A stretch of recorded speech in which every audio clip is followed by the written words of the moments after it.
देखते हैं दिए गए प्रत्येक व्यंजक का परिणाम परिमेय संख्या होगा या अपरिमेय संख्या, रैशनल या इर्रेशनल नंबर। मान लीजिए एक परिमेय संख्या है x, तो इसे व्यक्त किया जा सकता है दो पूर्णांकों के अनुपात के रूप में m/n के रूप में। लेकिन यदि आपके पास अपरिमेय संख्या है तो ऐसा संभव नहीं होगा। तो चलिए इनमें से प्रत्येक पर विचार करते हैं। तो 9 स्पष्ट रूप से परिमेय संख्या है। आप इसे व्यक्त कर सकते हैं 9/1, 18/2 या 27/3 में। इसे स्पष्ट रूप से दो पूर्णांकों के अनुपात के रूप में व्यक्त किया जा सकता है। लेकिन 45 का वर्गमूल क्या परिमेय संख्या है?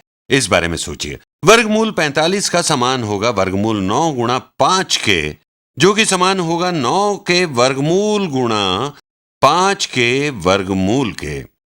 9 का वर्गमूल होगा 3, तो ये होगा 3 गुणा 5 का वर्गमूल, और ये हो जाएगा 9 जमा 3 गुणा 5 का वर्गमूल। तो 5 का वर्गमूल अपरिमेय होगा क्योंकि 5 पूर्ण वर्ग नहीं है और ऐसी संख्याओं का वर्गमूल अपरिमेय संख्या होती है। 3 परिमेय है, लेकिन परिमेय और अपरिमेय का गुणनफल अपरिमेय होता है, तो ये अपरिमेय होगा। तो इस प्रकार ये एक अपरिमेय संख्या है, तो इसमें आप 9 जोड़ रहे हैं, इसमें आप परिमेय संख्या जोड़ रहे हैं। लेकिन जब आप अपरिमेय संख्या में परिमेय संख्या जोड़ते हैं तो भी आपको एक अपरिमेय संख्या मिलती है। तो ये पूरी संख्या अपरिमेय है, इर्रेशनल। चलिए अब इस व्यंजक की बात करते हैं, इस एक्सप्रेशन की। अंश को इस प्रकार लिखते हैं 9 गुणा 5 का वर्गमूल बटा 3 गुणा 5 का वर्गमूल।